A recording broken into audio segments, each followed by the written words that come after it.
With the lakes and ponds still frozen, but hopefully defrosted within about 6 weeks from the recording of this video, we are making sure the boats are all ready to go.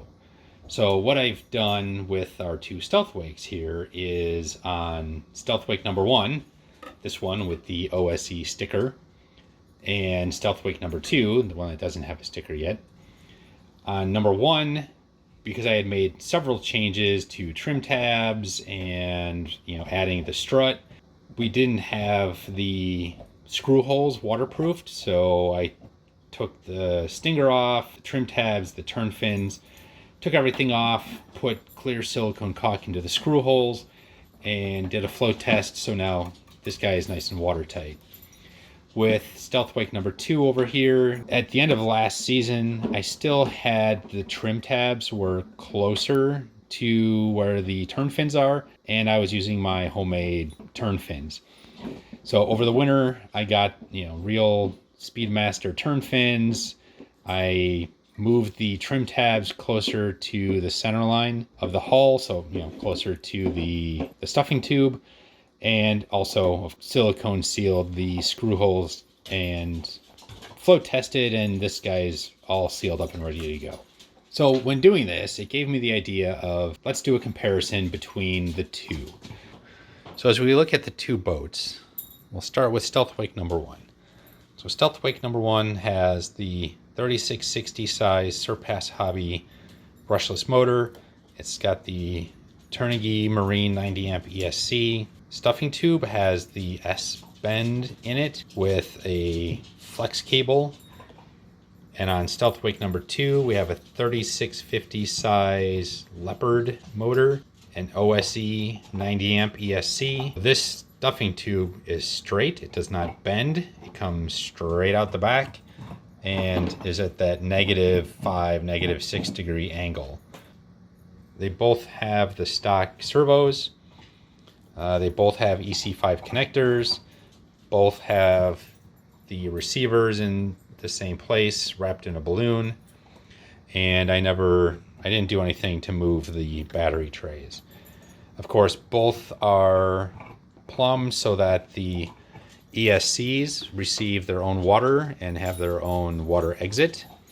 And then same with the motors. The motors each have their own water cooling with separate outlets.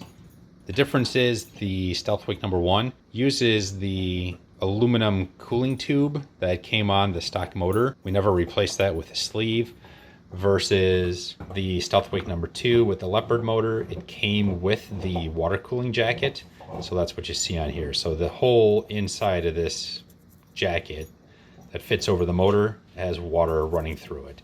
Better cooling, however, with both of these boats, we don't really get very hot anyway, so it's never been an issue with the cooling tube wrapped around the motor. All right, so as we take a look at the running hardware of both boats side by side, again, we have Stealthwake number 1 is on the left, Stealthwake number 2 is on the right. The most obvious way to tell the difference between the two is Stealthwake number 1 has the Speedmaster Stinger strut, and Stealthwake number 2 just has a stuffing tube. Both boats utilize the exact same rudder, and they both utilize the exact same turn fins, which are in the same place on both boats. As far as trim tabs, Stealthwake number 1 has these longer, thinner trim tabs.